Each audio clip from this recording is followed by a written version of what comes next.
Wadang pendhet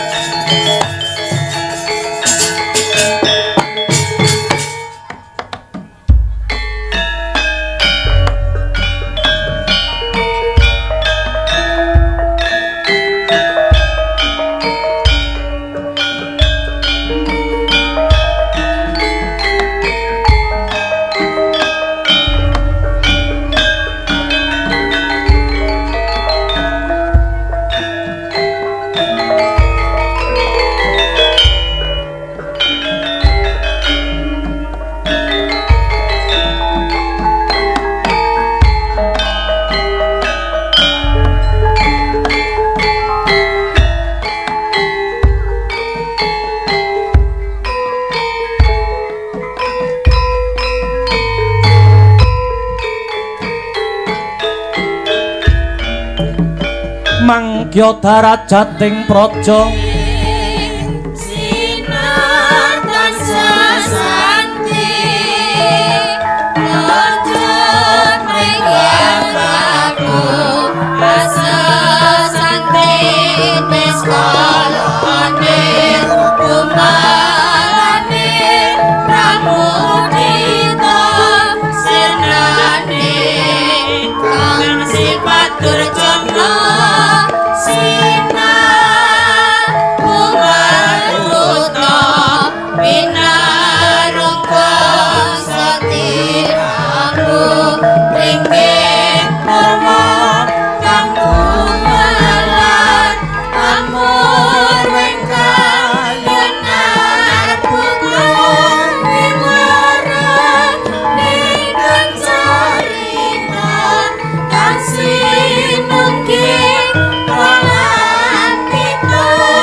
kawuryan wasunya ruri sinar tansah santi konjeng ringkang abruh asal santi niskolone umalane pramudita sirnane kan sifat durjana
cilangenira sang nar pati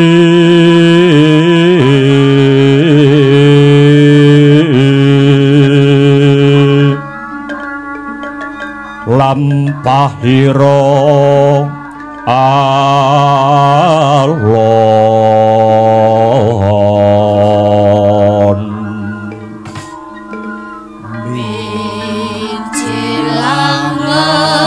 cilangenira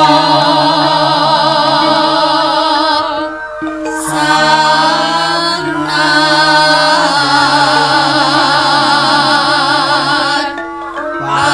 pati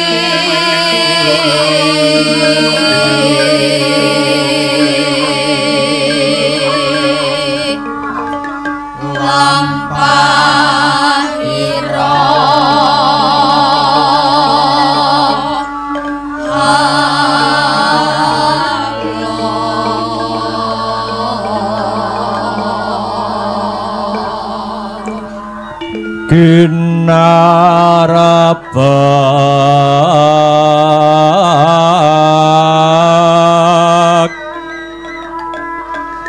padaya yuwarna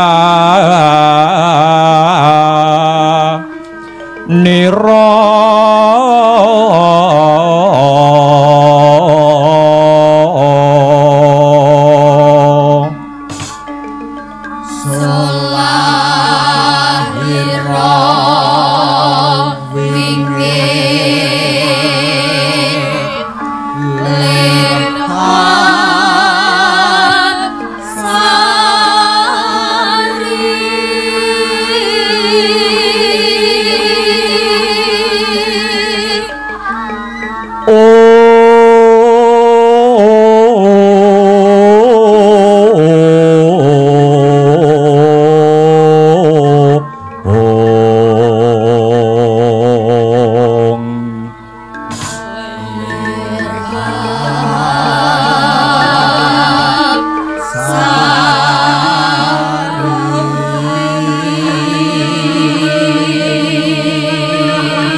Awik 6 Astuna Masidi Sekaring Bawana Langgeng. Kakang Narada Pragenjong pak pong waru doyong welut wisa banteng wareng kula wonten punapi Adi Guru. Monggo sak mangke kula aturi nyekecakaken anggenipun lenggah awit wekdal menika kula Bathara Guru boten saged pratitis anggenipun badhe wawan pangandikan kalian jengandika Kakang Narada. Labet dinten menika kahyangan Suralaya kedayawan pun Bathari Durga inggih Bathari Permoni Kakang. Oh inggih Adi Guru inggih. Sasana saha wanci kula aturaken dumateng Adi Guru anggenipun badhe manembrama dumateng Keng Garwa Bathari Durga saking Dandang Mangore. Nuwun inggih Kakang matur nuwun. Durga padha becik sak tekamu ngabyantara marang jeneng ulun Pramoni. Tobat nuwun inggih Pukulun nir ing sambikala prapta kula sowan marak jengandika Pukulun. Anggil kula bidal saking Dandang Mangore mboten wonten alangan sawiji napa sembah saha pangabekti kula katur Pukulun. Ihi. Iya. Banget panarimaku ora liwat pangestuku tanpa nana Durga. Nuwun inggih Pukulun. Sampun kula tampi dados jejimating gesang kula. Tekamu karo sapa? Dalem tekamu karo sapa? Ijen tanpa kanca Pukulun. Tanpa kanca lan kanthi. Kula teng pundi-pundi sakniki mboten wonten ingkang dampingi. Bot-bote kula menika setya bekti kalian panjenengan. Ngakoni napa mboten yen kula niku garwa jenengan? Iya. Sliramu kuwi garwa ulun. Alah dalah rak ya ngono to, rak ya ngono. Biyen ketok apa, saiki ketok apa? Iya Durga, ora beda katresnane Bathara Guru utawa Manikmaya marang jeneng kita Durga. Biyen nganti saiki ora ana bedane. Lah rak apa? Nadyan Paduka menika garwanipun kathah nanging Paduka sampun ngakoni to padha-padha bojone Bathara Guru lak kula to lak paling sekeca anggenipun ngladeni iya apa ora? Iya. Padha-padha bojone Bathara Guru Durga paling penak nek ngladeni Bathara Guru. Nggih napa mboten? Iya. Nek karo Durga jan iso lek nganti nyokot-nyokot. Iya. Slendra kang dadi rasane Bathara Guru, slendra sing dadi jiwane Bathara Guru. Lah banjur jeneng kita Bathari Durga duwe sedya kang endi? Dene kowe Bathari Pramoni sowan marak mangarsa marang panjenengan ingsun ketitik saka lekering wadana jahiting netra kang sarta tepunging wimba ana bab kang bakal kok andharake Maradyage matura Durga. Permara reh mangoswamya ngambrang kadidarunaning kaswasih ring marga memalakung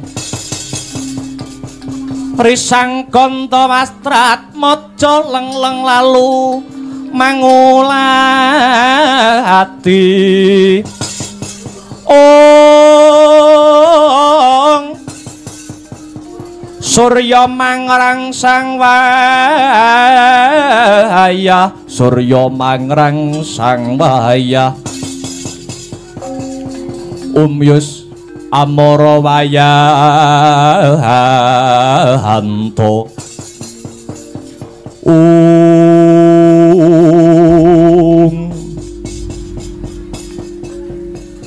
pukulun piye Durga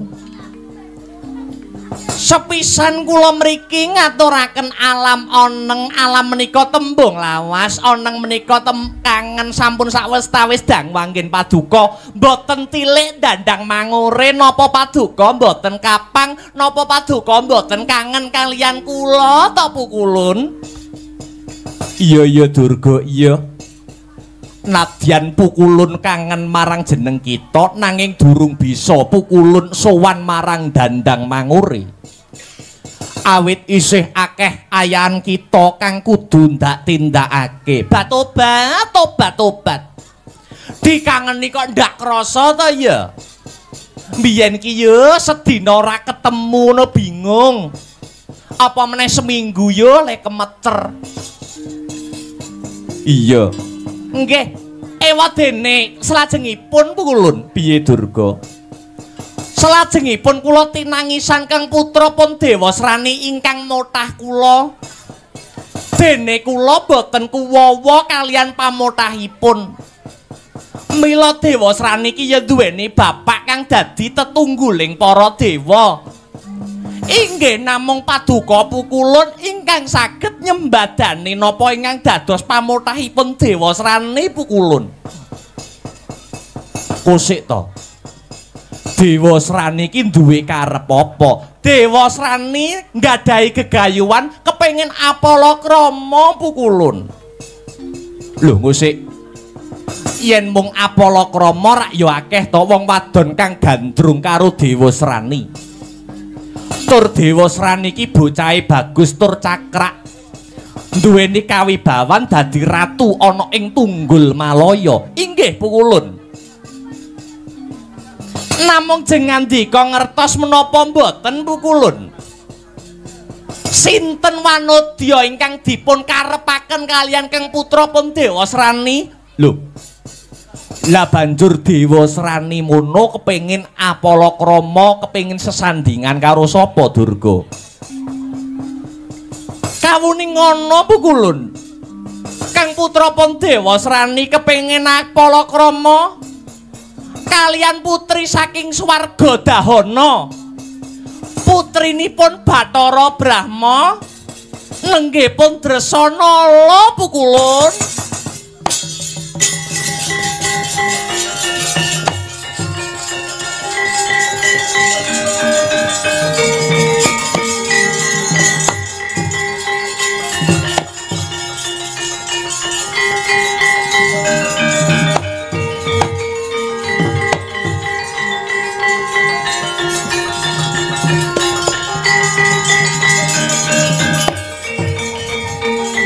jagat dewa Bathara wasisaning Bathara jagat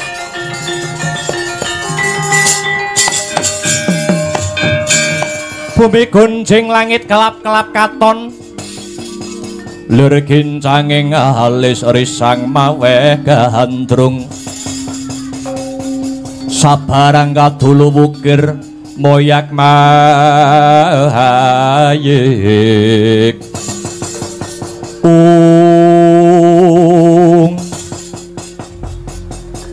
ya jagat dewa Bathara ya jagat Pramudita Durga wonten dawuh apa kowe ora kulak pawarta adol pangrungu yen to Dresanala kuwi dadi garwane sampun pukulun sampun kula sampun ngertos Dresanala anak Bathara Brahma menika sampun diwengku kakung Inggih punika diwengku garwa kalian Janaka. Nanging Dewa Srani tetep beguguk kutha waton.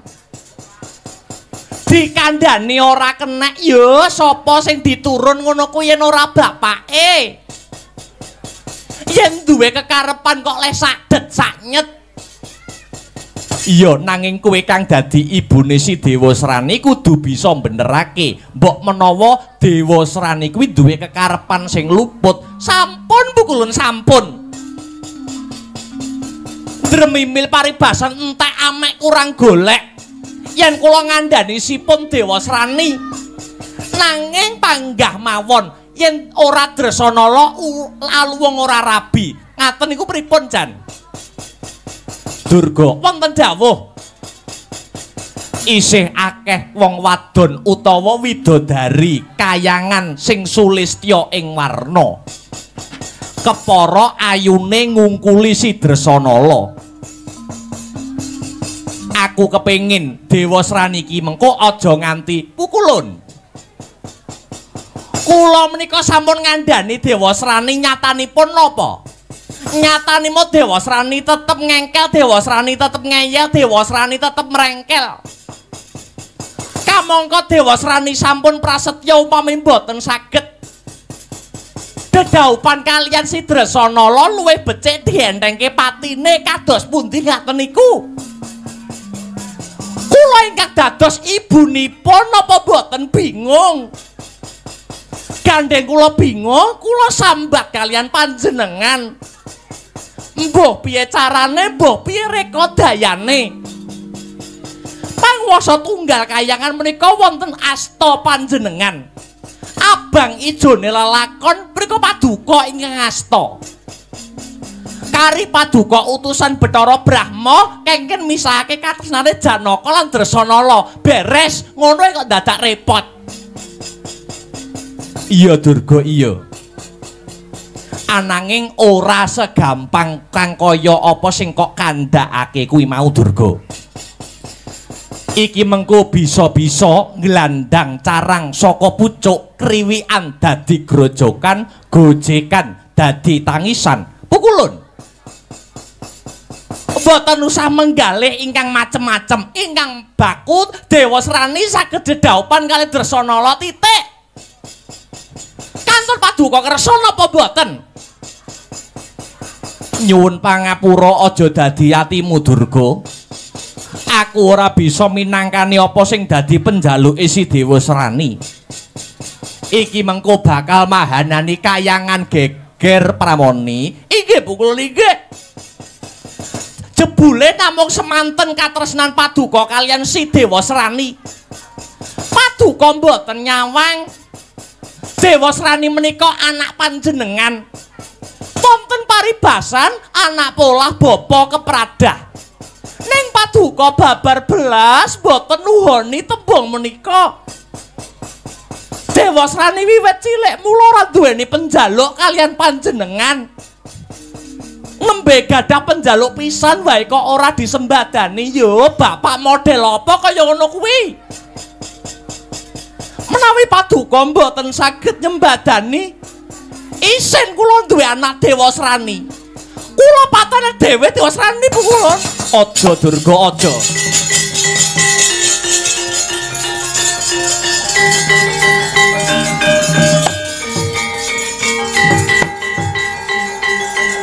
Durga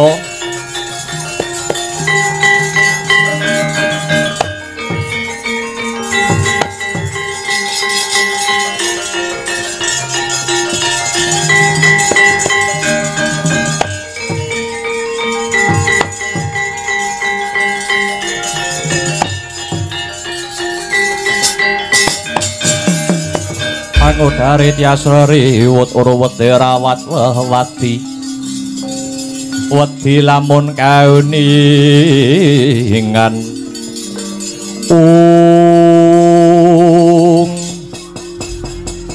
aja Durga aja. Nyatane Dewa Srani iku putra ulun, aja kok pateni ya pramoni. Nyatane Paduka mboten saged meradai luwih becik kula patenane Dewa Srani. Isin kula. Mboten namung mekaten bibar mateni Dewa Srani kula nyuwun layang pegat. Aja Durga, aja. Pegat karo Bathara Guru rumangsane ora gelem ora ana wong lanang sing gelem karo Durga ngono apa piye? Pisah karo Bathara Guru, golek Jaka ngundang kulon ya isih akeh. Aja Durga.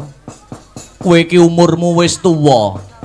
Kowe iki yen rabi karo Jaka ngesake Jakane. Kok ngesake? Mengko kenek susu kadaluwarsa Durga.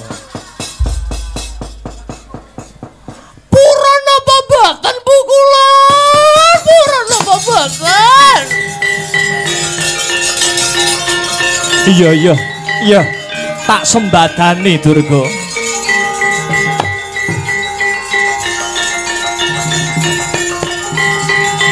Tak sembadani pamotahe Dewa Srani. Matur nuwun.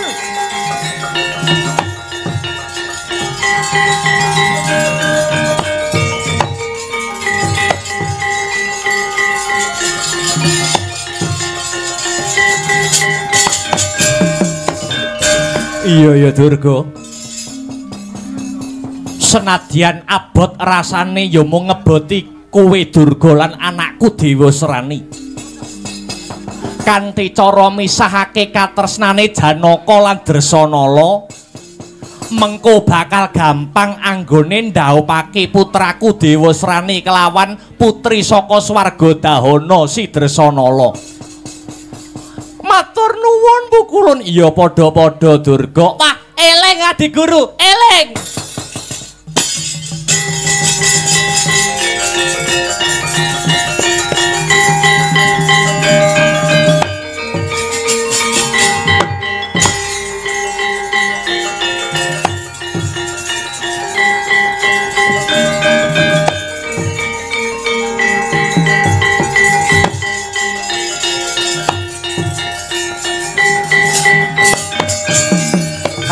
Prakenjong Pak Papung marudayang tinegara wong slere gence buntute acel kater.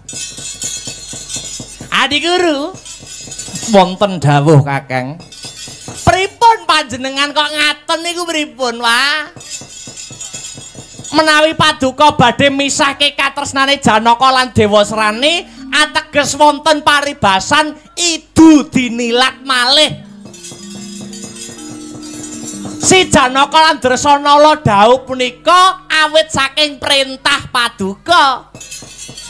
Mongko kula sampun mireng pekabaran yen ta sakmenika Dresanala sampun ngandhut wujuding jejabang bayi. Wah ing katresnan antarane Janaka karo si Dresanala. Lah kok sakmenika badhe dipun pisahaken katresnane Janaka Dresanala niku pripun Adi Guru? Kakang Narada kados pundi? Sedaya prenatan menika kula ingkang damel. Menawi wonten awonipun kahyangan sanes Kakang Narada ingkang dados parantutuwan nanging mesti ulun ingkang tinempuhan. Mila sedaya kedah sak pakon ulun boten kenging badal dawuh pangandikaning Bathara Guru. Lho iya ning ya aja ngono to. Aja ngono. Ola ngertos panguwasa tunggal menika wonten asta Paduka Adi Guru. Ning Adi Guru kudu eling. Paduka ndapuk para dewa dados nayaka menika kadhawuhan menapa? Menapa kadhawuhan ngamini tumindak Paduka ingkang sewenang-wenang menika? Kula kadhapuk dados mantri muka menika kejawi mbiyantu jejibahan Paduka kula nggih kadhawuhan ngemutaken bilih Paduka niku kesupen kinen ngleresaken menawi Paduka menika tumindak lepat.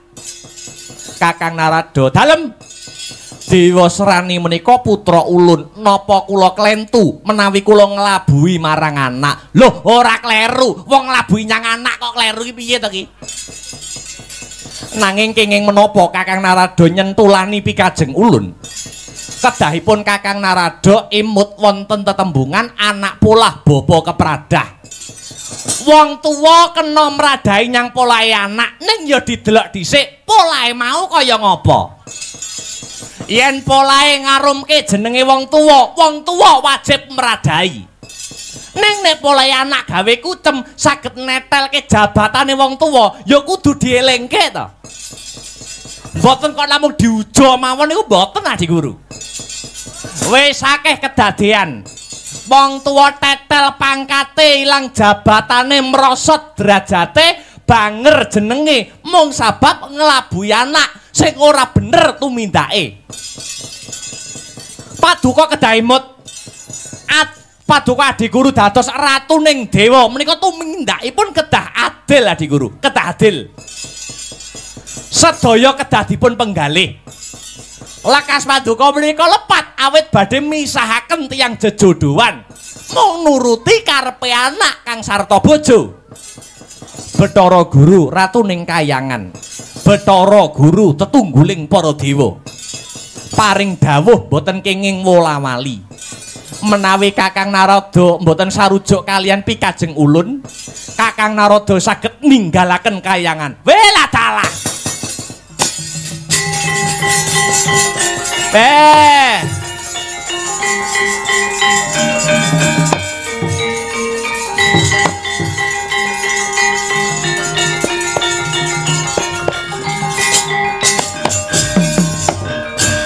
Saja montap lir kinetap duka yayasine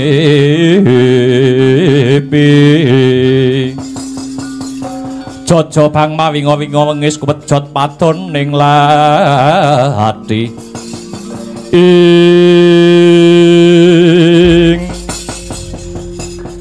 Adi Guru hukum wonten donya menika wonten sekawan. Siji hukum adat, loro hukum kodrat, telu hukum negara, sing pungkasan hukum karma utawa hukum dharma. Hukum adat niku contone ana desa nganakne syukuran. Syarate kudu mujuti sesaji ingkung kebo. Gandeng desa kono ora kuwat tuku kebo kena disranani, tuntut gedang disikili papat, diwenehi sungu, niku pun muni kebo danyange ya ora kenyeh. Ngoten. Niku hukum adat. Angka loro hukum kodrat, srengenge niku panas.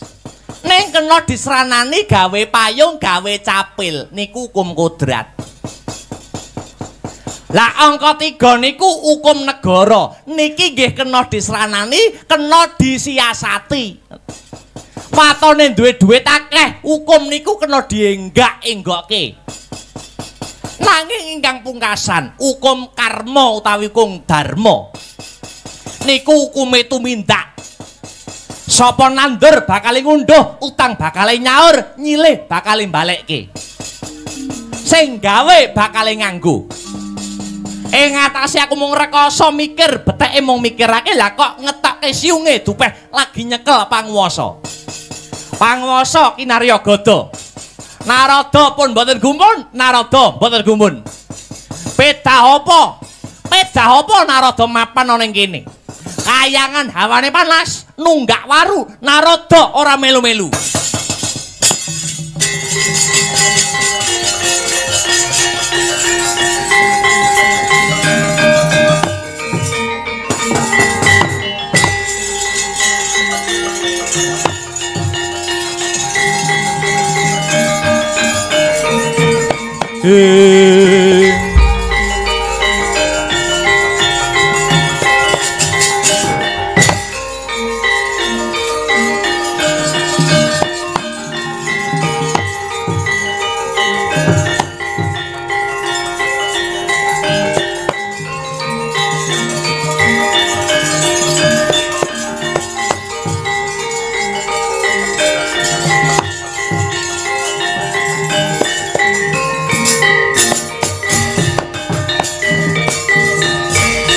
Matur nuwun nggih Bu Kulun.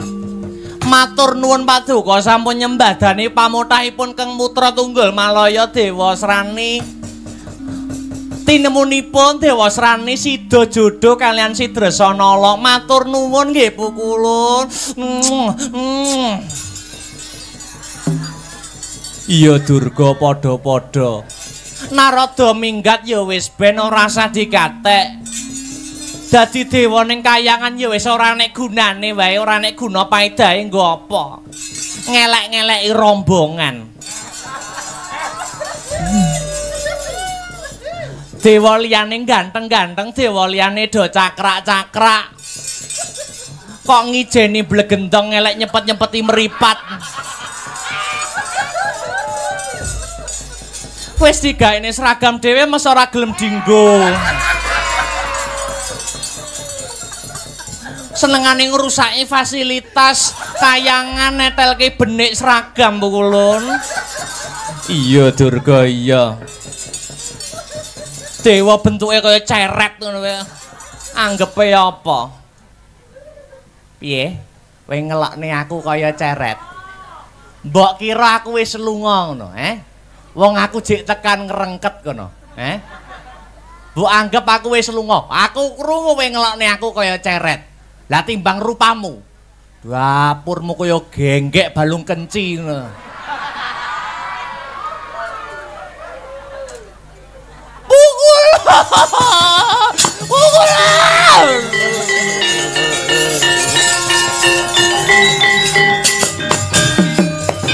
Paduka kok mendel mawon to kula delane kaya gegek balung kenci.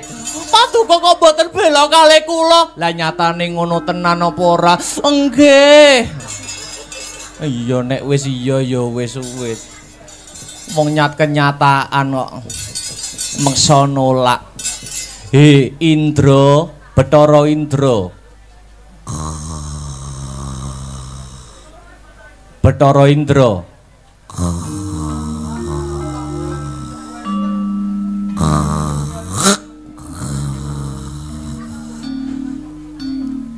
Dra, si keparat, urung perang kok si keparat ngono.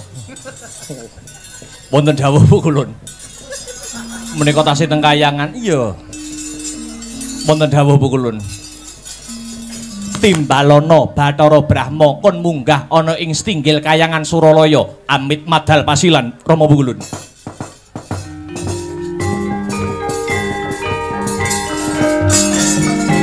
Dewa-dewa sukata marang soreng perang utane arom-arom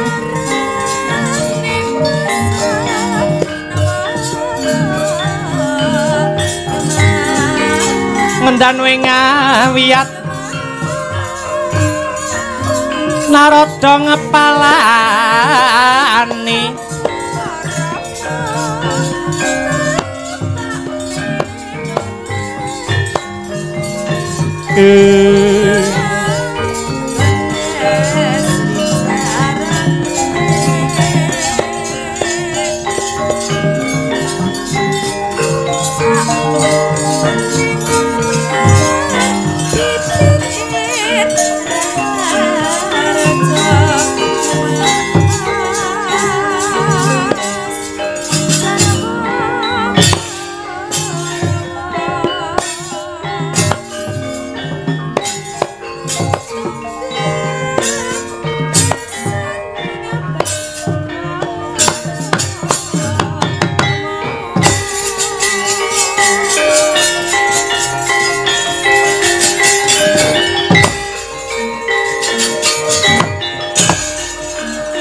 Palugon laguning lekas Lukita linut ing kitung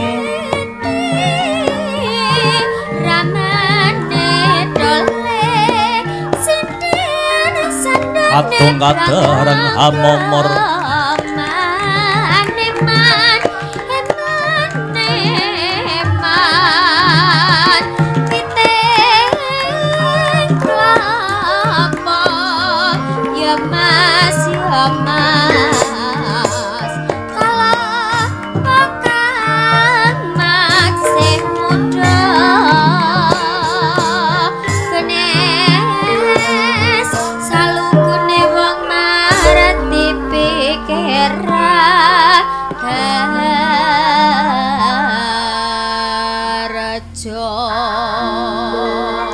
anjrah kang puspita harum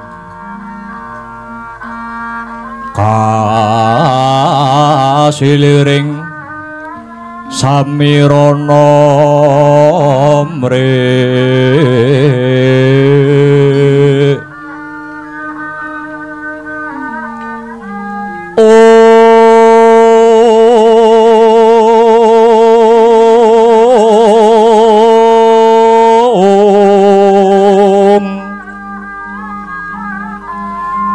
sekar kadung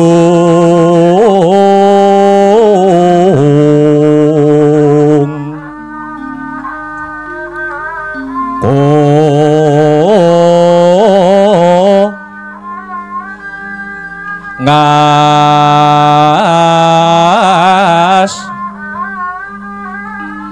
gandanyo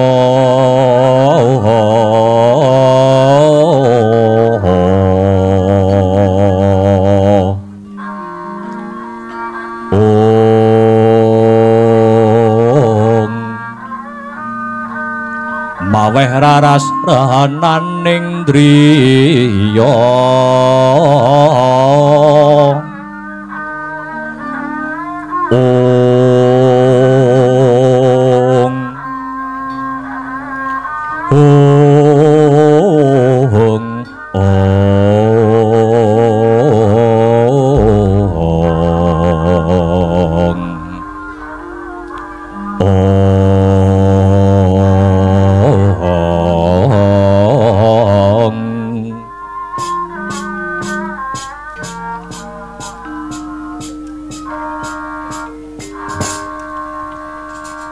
saklangkung wanter tinimbalan paduka kula pun Bathara Brahma arsa nyadong rumentah sabda jengandika pukulun Bathara Guru Brahma kawula wonten dawuh Rama Pukulun kaget jeneng kita ndak timbali lho niki gagap garagapan raos sing manah kula dupi mirengaken dawuh pangandika paduka Bathara Guru hamanem Brahma dumateng keng putra pun Bathara Brahma mila Rama Pukulun wonten dawuh ingkang pundi suwawi kula aturi paring dawuh menawi keni winedaring kathah Bathara Brahma arsa ngangklungaken jangga hanilingaken karna nenggara mentah sabda jengandika Rama Pukulun Bathara Manikmaya iya Brahma kula wonten dawuh Rama Pukulun aku arep takon marang jeneng kita Brahma nyuwun pirsa babagan menapa Rama Pukulun pangwasa tunggal kahyangan kuwi sapa pangwasa tunggal kahyangan ingkang boten wonten tunggalipun nenggih namung jengandika Pukulun Bathara Guru sing wenang nemtokke abang ijone lelakon kuwi sapa Brahma ingkang wenang nemtokaken abang ijoning lampahan inggih punika inggih namung Bathara Guru yen aku kandha ngalor dewa lintunipun inggih badhe ngaler yen Bathara Guru kandha ngidul dewa lintunipun inggih badhe ngidul Pukulun ya yen pancen kaya mangkono aku bakal perintah marang jeneng kita Brahma Maradyagi dina iki baliya aning kahyangan kita ya kuwi kahyangan swarga dahana dina iki uga pegatna katresnane anakmu Dresanala kelawan Janaka Brahma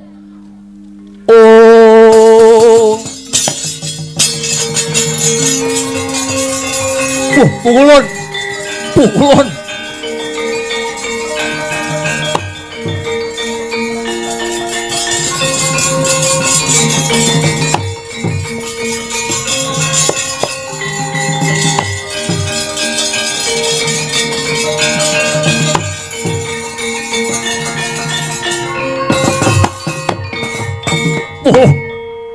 jagat Dewa Bathara ya jagat pangestungkara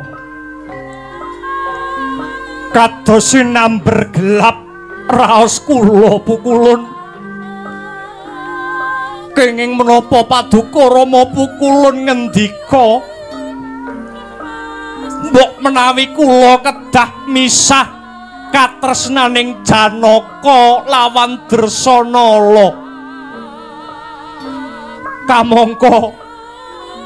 kamangka sak mangke Dresanala sampun ngandhut jabang bayi. Nyuwun pangapunten awrat abot anggen kula nglampahi jejibahan punika Pukulun.